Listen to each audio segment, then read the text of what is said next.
गुरुजी ने अपने अगले पत्र में लिखा है कि तुम हमें चाहो हम नहीं चाहें, ऐसा कहीं हो सकता है? आप बोलते हो कि हमारा तो गुरु से बड़ा प्रेम है, लेकिन गुरु का नहीं है हमसे प्रेम। तो ऐसा हो सकता है क्या तुम चाहो और हम ना चाहें? बल्कि गुरु पहले हमें चाहता है, तब हम उसको चाहना शुरू करते हैं। गुरु एक एक को जो भी सत्संग में आता है उसको बड़ी चाहत से, अपने संकल्प से, अपने प्रेम से उसको आकर्षित करता है कि वो सत्संग में आए। आज गुरु न चाहे तो कोई सत्संग में आ नहीं सकता। हम आते हैं तो गुरु का प्रेम हमको खींच के लेके आता है। तेरा प्यार खींच के लाया सांवरिया मोहि तेरे द्वारे। तो गुरु का प्रेम तो पहले ही है, लेकिन उसके प्रेम को हम समझ नहीं पाते। हम उसके प्रेम में एक्शन चाहते हैं, एक्शन देखते हैं और एक्शन चाहते हैं। एक्शन नहीं होता है तो लगता है प्रेम ही नहीं है। अब प्रेम तो एक हृदय की भावना है, और प्रेम हमको परमात्मा से जोड़ने का एक जरिया है। जिन प्रेम कियो तिन्ही प्रभु पाए। तो आपको गुरु ऐसा प्रेम करता है और ऐसा प्रेम हमको सिखाता है जो हमको परमात्मा से जोड़े। ऐसा प्रेम नहीं करता है कि जो हमको संसार से जोड़े, सांसारिक वस्तुओं से जोड़े। अभी बात चल रही थी गुरु जी की कि तन मन धन की ममता मिटाए, सोई वड भागी जो सतगुरु पाए वाले भजन में, कि वो तन मन धन की ममता मिटाए।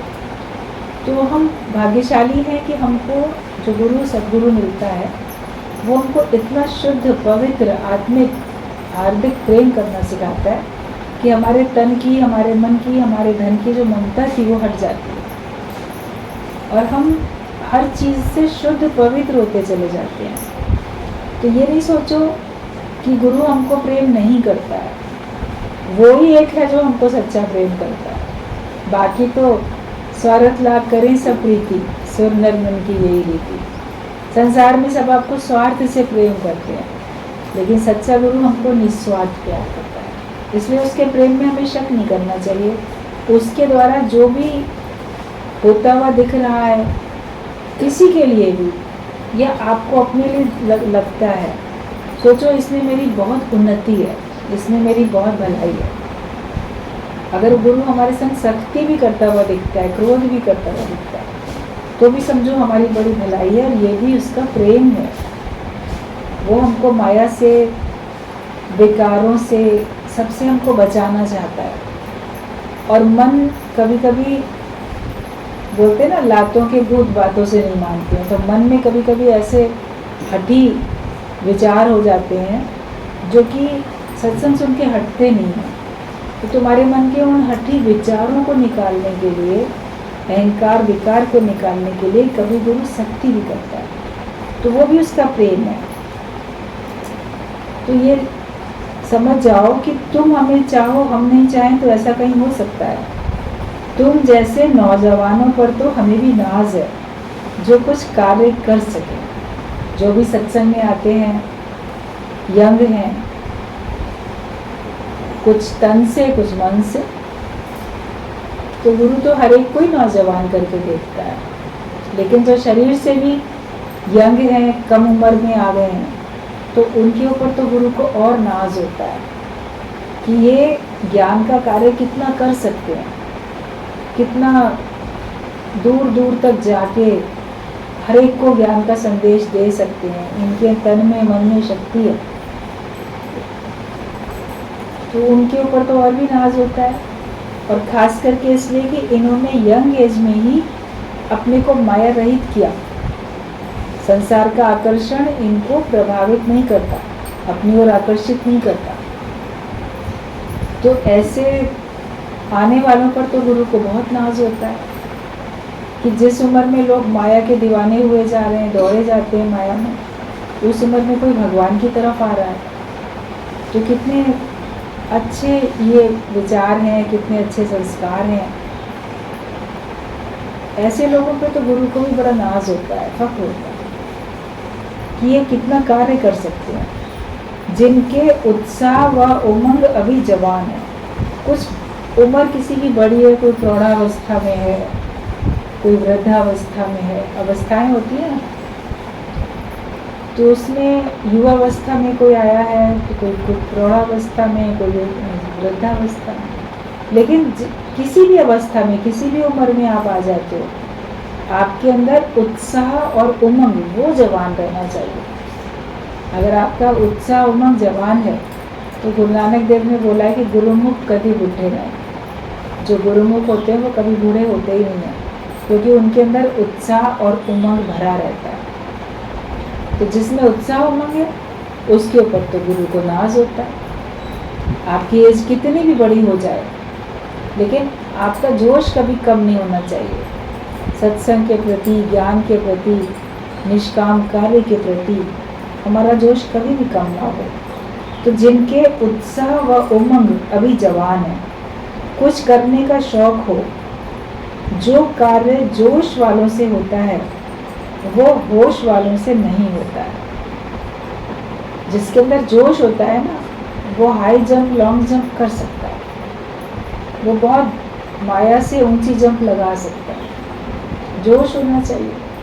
आपका जोश ठंडा हो जाएगा तो आप निर्बंधन हो नहीं सकोगे, आप माया के अधीन होके बैठोगे। आपको लगेगा नहीं ऐसे ही ठीक है।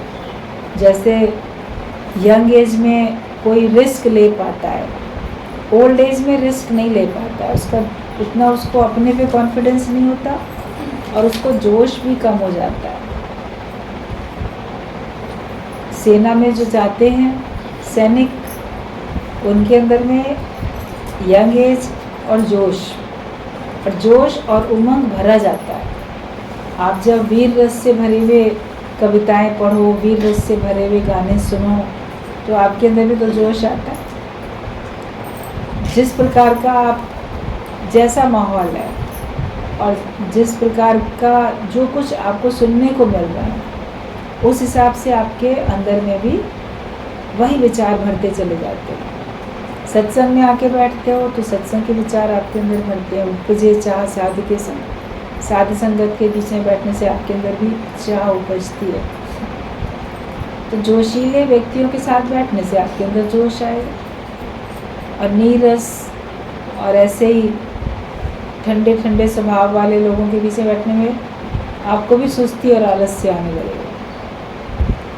माया में तो सब ऐसे ही चलता रहता है, लेकिन ज्ञान में आते हैं तो हमारे अंदर में नित्य नया उमंग, नित्य नया जोश ज्ञान से हमारे अंदर में बढ़ता जाता है।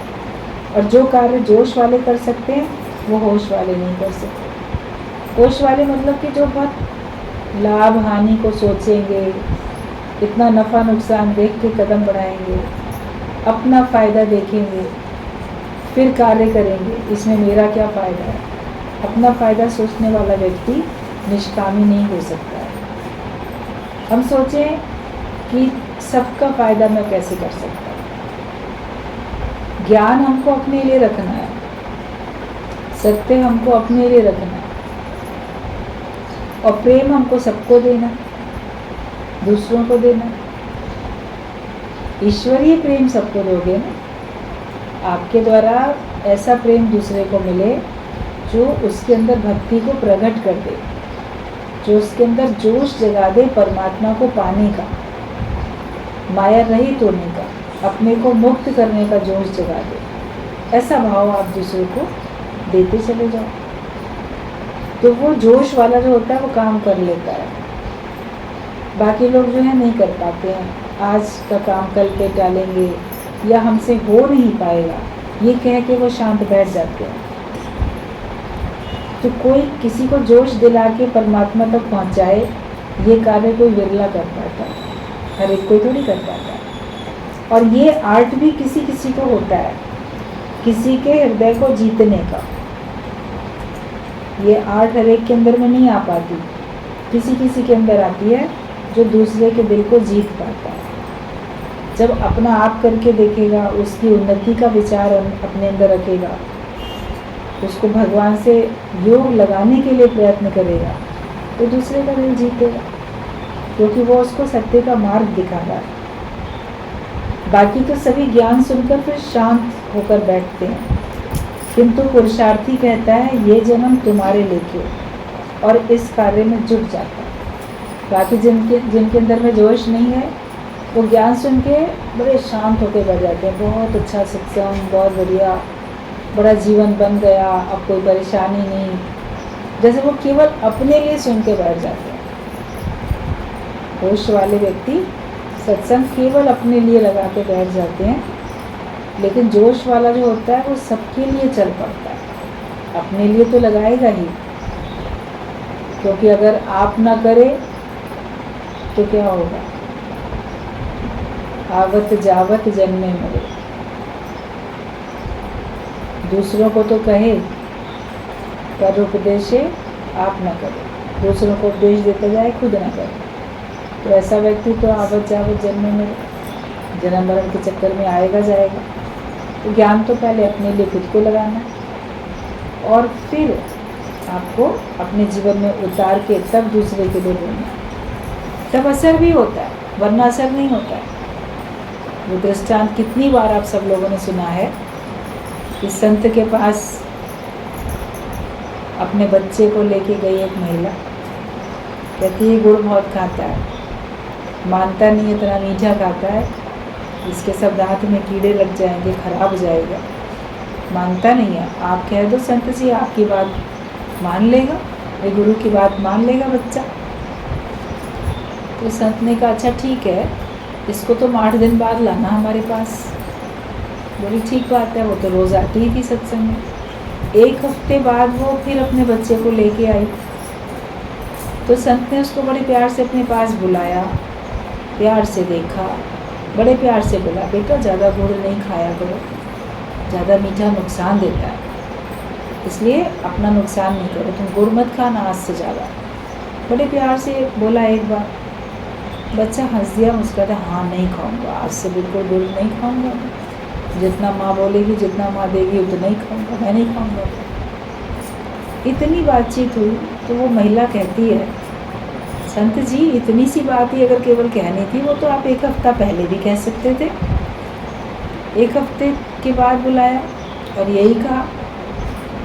तो संत ने उसको कहा दरअसल 1 हफ्ता पहले मैं भी बहुत गुड़ खाता था, तो इस 1 हफ्ते में मैंने बिल्कुल नहीं खाया, छोड़ दिया, तब इसको कह रहा हूँ तो असर हो रहा है, वरना मैं खुद भी बड़ा मीठे का शौकीन, मैं खुद रोज़ खूब गुड़ खाता था, तो कि इसको कैसे मना करूँ? जो काम हम खुद करते हैं उस काम को दूसरे को कैसे मना करें? पहले हम खुद तो छोड़ें तब तो दूसरे को कहें।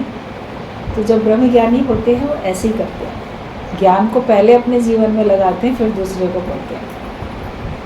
पहले खुद माया रहित होते हैं, पहले खुद चिंता रहित होते हैं, पहले खुद अकर्ता भाव में आते हैं, अपने को ज्ञानवान बनाते हैं, तब वो दूसरों को कहते हैं, तब दूसरे के ऊपर उसका असर होता है, और तब दूसरा भी वैसा ही बनता है जैसा गुरु बनाना चाहता है। तो गुरु की जो युक्तियाँ हैं वो किसके लिए कैसी हैं, लेकिन ये है कि हमें कार्य अपने से शुरू करना है, निष्कामी हमको अपने से होना है, और पुरुषार्थी होना है। ये जन्म तुम्हारे लिखे, भगवान अब ये जन्म तो तुम्हारे निमित्त ही है। जैसे जो लोग जाते हैं सेना में भर्ती होते कहते हैं ये जन्म तो देश के लिए है, देश को समर्पित है, जो होगा देखा जाएगा। देशभक्त जो होते हैं वो देश के लिए अपने प्राण न्यौछावर कर देते हैं। तो जो ईश्वर भक्त हैं वो ईश्वर के लिए नहीं अपने प्राण न्यौछावर करेंगे, जो होगा देखा जाएगा। लगन सद्गुरु से लगा बैठे, जो होगा देखा जाएगा। अब भगवान की भक्ति में चल पड़े, अब जो होगा देखा जाएगा। जो सच्चे भक्त हुए उन्होंने पलट के पीछे देखा थोड़ी।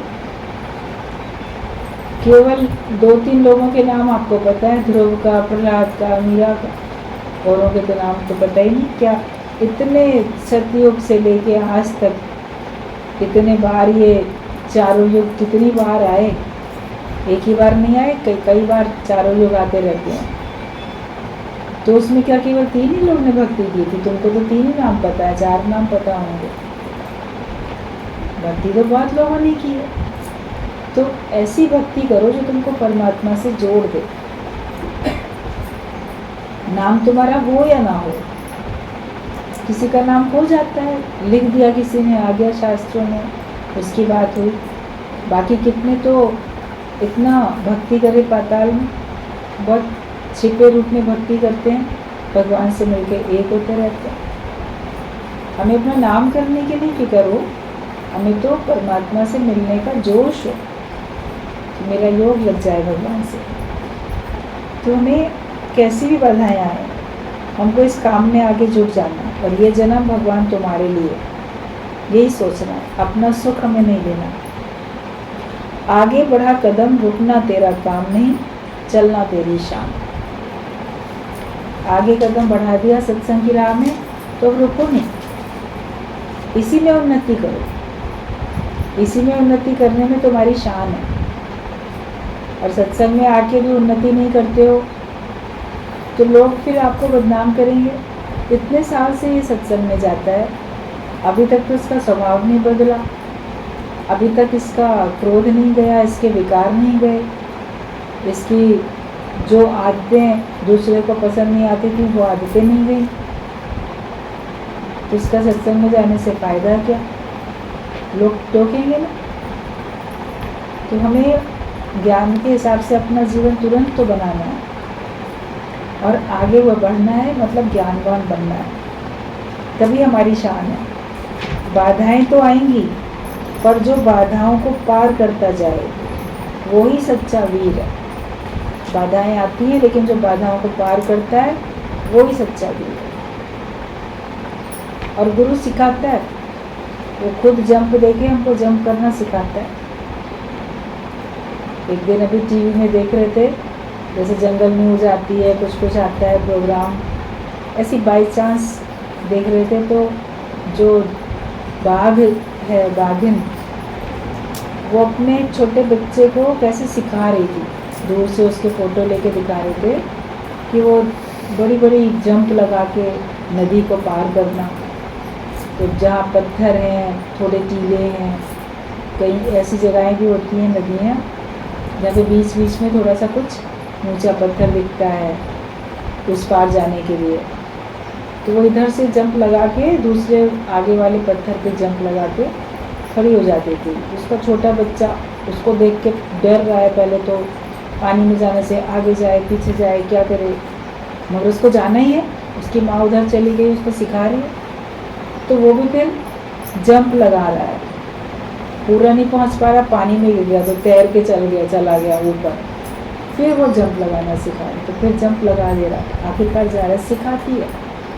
तो जो पशु हैं वो भी अपने बच्चों को सिखाते हैं, वो बहुत लॉन्ग जंप करना सिखाते हैं, क्योंकि तैर के तो जा सकते हैं, मगर नदियों में मगरमच्छ भी होते हैं, अगर वो तैर के पार करें तो मगरमच्छ उनको हमला करके उनको नुकसान पहुंचाएंगे, प्राण ले लेंगे, इसलिए वो नदी को बहुत लंबी लंबी जंप लगा के पार करना सिखाते हैं अपने बच्चों को, और खुद भी वैसे ही जाते हैं, तो बच्चे सीख जाते हैं।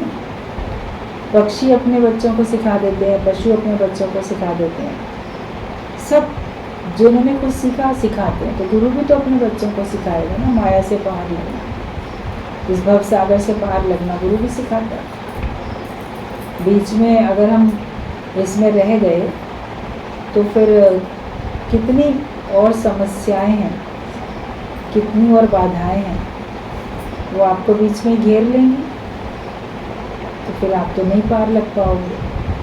तो जैसा गुरु हमको बताए वैसे ही हमको चलते जाना है।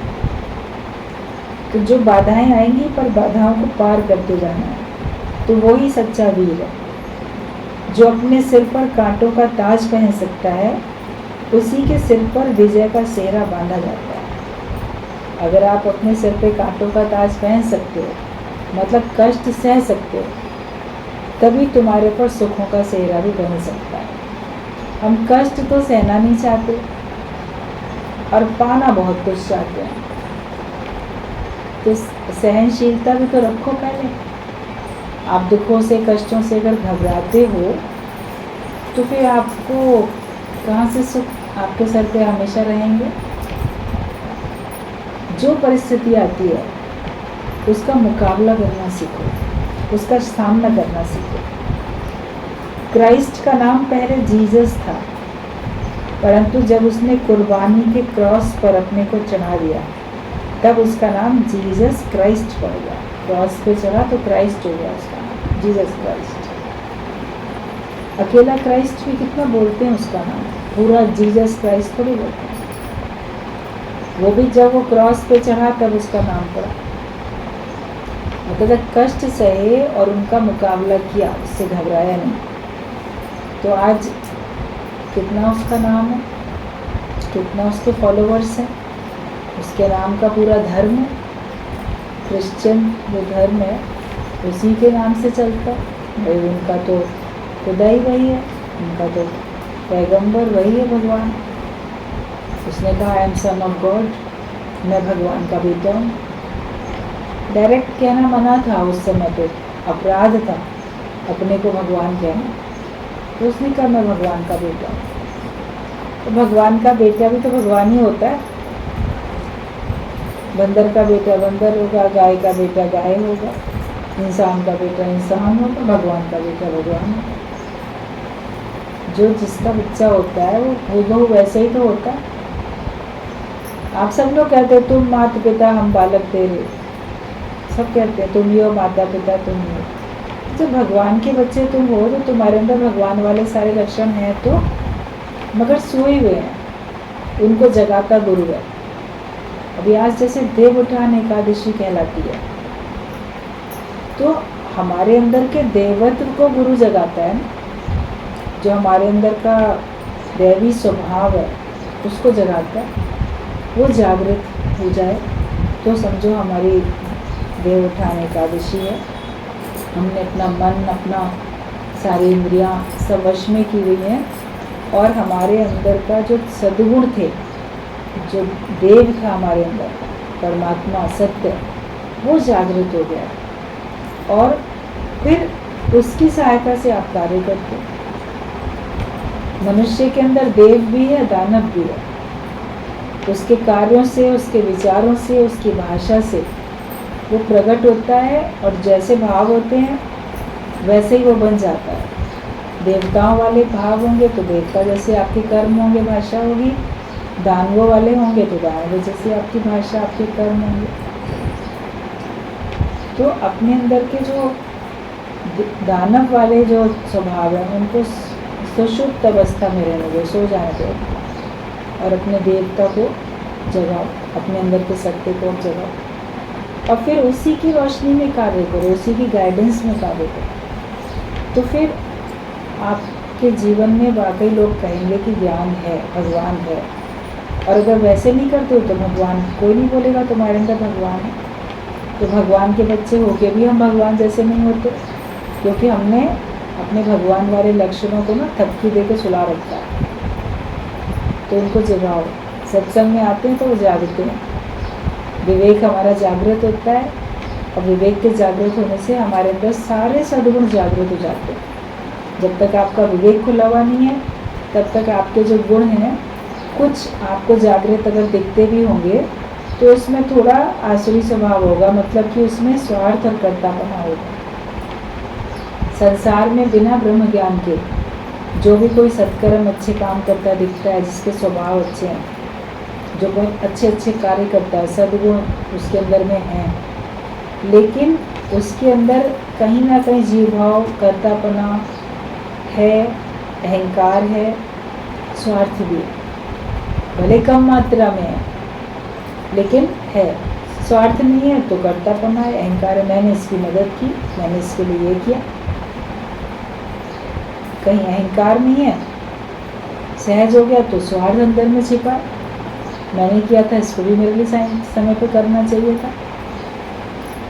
माता पिता अहंकार रहित होके मान लो बच्चों को सेवा और प्यार दे रहे हैं, मगर कहीं ना कहीं तो अंदर स्वार्थ भी छिपा हुआ है। ओल्ड एज में ये हमारी सहायता करेंगे, ओल्ड एज में मेरी मदद करेंगे, ऐसे नहीं लग रहा है लेकिन अंदर कहीं ना कहीं है छिपा हुआ। तो बच्चों का लालन पालन किया, अपने ही सगे बच्चों का, उनके लिए बहुत कुछ किया, अपना नुकसान करके भी उनके लिए किया, पैसा उनको भेजा, उनको पढ़ाया लिखाया, उनको बहुत कुछ अच्छे पद पे बिजनेस जो भी कराया, लेकिन फिर पलट के अगर वो कदर नहीं करते हैं तो अपना कर्तापना भी याद आता है। हमने देखो इनके लिए इतना इतना किया, आज ये हमारे लिए कुछ नहीं कर रहे हैं, तो कहीं ना कहीं स्वार्थ था। तो बिना ब्रह्म ज्ञान के आप कोई भी कर्म करते हो, जितने भी आपके सद्गुण हैं उनके अंदर कहीं ना कहीं थोड़ा सा दानवों वाला स्वभाव छिपा पड़ा है, पूरे देवता वाले गुण नहीं है। ज्ञान में आने के बाद आपसे जो भी कार्य होता है वो सफल होता है और सही होता है। दादा भगवान बोलते थे दौलत के साथ हो दिल और दिल के साथ हो दिमाग, मतलब कि दिल हो खर्च करने का, दौलत है तो खर्च करने का दिल भी हो, उदारचित बने हुए हो, कंजूस नहीं बनो, लेकिन कैसे खर्च करें, कहाँ खर्च करें, कब खर्च करें, इसके लिए दिमाग भी होना ज़रूरी है। सही डायरेक्शन में करोगे तो अच्छा होगा, तुम्हारा भी भला होगा, सबका भला होगा। तब फिर ऐसे प्रेम का सुंदर बाग लगता है जिससे सुख लेते हैं सब, उसके जीवन से सबको सुख मिलता है। तो ऐसा अपना जीवन बनाओ कि तुमको भी सुख मिले, सबको सुख मिले। लेकिन अगर कष्ट आते हैं तो उनको भी सहने के लिए तैयार हो क्राइस्ट की तरीके से। तुम अपने सुखों को एक तरफ रख के कुर्बानी की पुल बन जाओ। जैसे कोई पुल होता है ना, तो नदी के इस पार से उस पार आप पुल पे चढ़ के चले जाते हो, कोई दिक्कत नहीं होती, न तैरने का थकान है, न नाव का इंतज़ार है, आप चले गए आराम से, पुल है, पुल को पार करके चले गए। तो तुम कुर्बानी का पुल बन जाओ, पहले तुम बन जाओ कुर्बानी कर, ताकि तुम्हारी कुर्बानी को देख के या उसी की मदद लेके और लोग भवसागर पार कर जाए, इस पार से उस पार चले जाए। पुल की मदद करके, उसकी पुल की मदद लेके हम जाते हैं ना इस पार से उस पार, तो तुम्हारे कुर्बानी से सबको सुख मिले। आज सत्संग मान लो लगा, सत्संग बना, एक ने कुर्बानी की अपनी, दादा भगवान ने मान लो सत्संग बनाया, कुर्बानी की, मेहनत की, स्टैब्लिश किया, सबको सिखाया, सबको बताया, तो सुख तो सभी ले रहे हैं। अकेले उन्होंने लिया क्या सुख? गुरु क्या अकेला सुख लेता है? गुरु के सदके सभी लोग तो सुख लेते हैं, लेकिन मेहनत तो गुरु करता है। कहाँ सत्संग रखना है, कैसे रखना है, जगह तलाशो, व्यवस्थाएं करो और सबको प्यार से बुलाओ, बिठाओ, सुनाओ, उनको बेकार रहित बनाओ। मेहनत तो गुरु की है, ऐसा तो नहीं है कि केवल सुनने वालों की मेहनत होती है। लोग सोचेंगे गुरु महाराज की जय हो रही है, बहुत मालाएं पहनाई जा रही हैं, वाहवाही हो रही है, बहुत कुछ मिल रहा है, दान दक्षिणा बहुत कुछ मिल रहा है, तो ये तो बड़े फायदे में, सुख तो इन्हीं को मिल रहा है।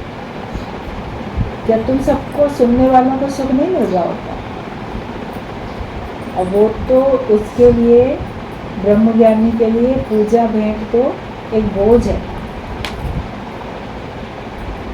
जो पूजा भेंट नहीं ले रहा है अंदर से, वो ही सतगुरु है।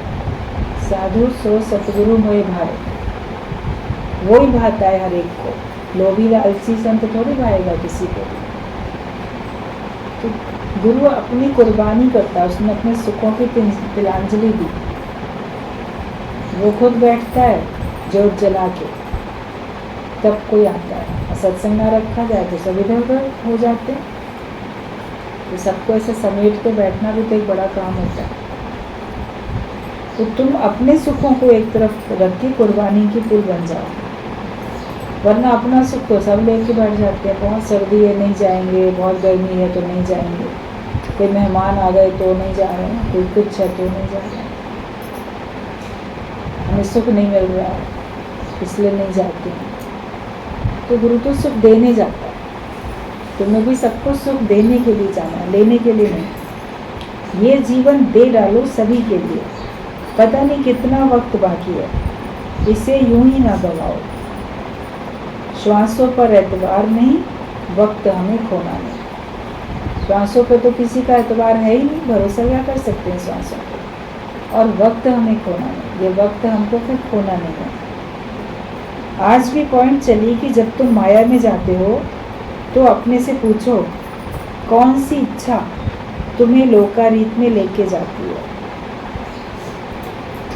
वहां जाकर क्या करते हो? तुमको कौन सी इच्छा लोकारीत में लेके जाती है और वहां जाके फिर करते क्या? ये तुम अपने से सवाल करो। तुम कम इंसान बनकर ही तो लौटते हो। मतलब जितनी ऊंचाई पे गुरु ने तुम्हें पहुंचाया, वहां से थोड़ा सा कम होके आते हो। जब आप संबंधियों के बीच में बैठो, संसार वालों के बीच में बैठो, तो कुछ ना कुछ माया का रंग आपके ऊपर लग जाता है। आपकी भी सोच, आपकी बुद्धि वैसी बन जाती है। आप भी लोकारीत में, दुनियादारी में जाते हो और वैसी भाषा आप बोलने लगते हो, वैसे विचार आपके बन जाते हैं। थोड़ी देर के लिए आप भी तो जीव भाव में आ जाते हो। अपने को ब्रह्म कहाँ जानते हो? अपने को आत्मा कहाँ जानते हो? फिर आपका जो संबंध है उसके साथ आप वही बन जाते हो। किसी की मासी, चाची, काकी, दादी, नानी, माँ, बहन, बेटी, कुछ बन जाते हो और उसी हिसाब से आप व्यवहार करने लगते हो। सत्संग में गुरु कहता है मान न मान तू है भगवान। यहाँ पे बोलोगे हम तो बिल्कुल भगवान है, ब्रह्म है, आत्मा है, और वहाँ जाके आप फिर वही बन जाते हो। कुछ तो बन जाते हो। तो कहा कि तुम दुनिया में जाओगे तो वहाँ से कम इंसान बन के लगो। गुरु तुमको सच्चा इंसान बनाता है और तुम्हारे अंदर की इंसानियत थोड़ी सी कम हो जाती है। थोड़ा स्वार्थ भर जाता है, लोभ लालच भर जाता है, माया को कहीं ना कहीं इम्पोर्टेंस हम देने लग जाते हैं। ये जीवन तुम्हें प्रभु के लिए ही तो मिली है। हर समय अपना लक्ष्य सामने रखकर चलो तो कभी भी तुम गुमराह नहीं होगे। अपना लक्ष्य सामने रखो तो भटकोगे नहीं कभी भी। जीवन का मकसद हासिल किए बिना एक पल भी नहीं सोना। मतलब कि सुख नहीं उठाओ, लापरवाह होकर नहीं बैठो। सो गए तो कुछ काम नहीं कर रहे हैं ना, पूरा काम हो गया तो आप सो गए। तो जब तक जीवन का लक्ष्य हासिल नहीं हुआ तब तक आपको लापरवाह होकर बैठना नहीं है, सुस्त आलसी बन के आपको बैठना नहीं। जिन सोया तिन खोया, जो सोएगा वो खोएगा। पहले समझते थे सो गए तो शायद उस समय जो कुछ हो रहा था उससे हम वंचित रह गए, खोए, हमने लॉस माया का हमारा हो गया। लेकिन जो सोता है तो उसका तो जीवन ही खो गया, उसके श्वासें, अनुभव श्वासें खो गए और उसने परमात्मा को पाने का अवसर खो दिया। तो उसने एक बड़ी चीज़ खोई। जो आत्म जागृति में आता है वो तो परमात्मा को पाता है, और जो देह में पड़ा है तो सोया हुआ माना जाएगा। भले आँखों से जागते हुए दिखोगे काम करते हुए, लेकिन अपने को जीव मान के बैठे हो, देह मानते हो, तो तुमको सोया हुआ माना जाता है। लेकिन जब तुम ज्ञानवान होकर रहते हो, आत्म जागृति में रहते हो, तब तुमको जागा हुआ मानते हो। तो जहाँ ज्ञानी का दिन है वहाँ ज्ञानी की रात है, और जहाँ अज्ञानी का दिन है वहाँ ज्ञानी की रात है। ये तो बात सुनी है ना, कितनी बार भगवत गीता में पढ़ी भी है, सुनी भी है, इसका अर्थ भी समझा है। तो जो ज्ञानवान होकर रहता है वही जागा हुआ है। तो हमें जागृत पुरुष होकर रहें तो खोएंगे नहीं, अपना अवसर भी नहीं खोएंगे, अपना मनुष्य जन्म भी नहीं जाएगा और परमात्मा भी मिलेगा, उसको भी नहीं खोएंगे। लेकिन अज्ञानता में हो तो सब खो दिया आपने, अवसर भी, अपना जीवन भी, परमात्मा भी, सब आपका चला गया। तो जिन सोया तिन खोया, तो अपना जीवन खो नहीं। और हम तो तेरी याद के रूप में हमेशा तेरे साथ हैं। अंत में गुरु जी ने ये लिखा है कि हम तो तेरी याद के रूप में हमेशा तेरे साथ। कहते जहाँ याद है वहाँ आबाद है, भूले तो बर्बाद है। अगर हम गुरु को याद करते हैं, हमारे अंदर उसकी याद बनी हुई है, तो समझो वो हमारे साथ ही है। ऐसा नहीं कि हमारे साथ नहीं है। सिमर सिमर सिमर तो सुख पावे।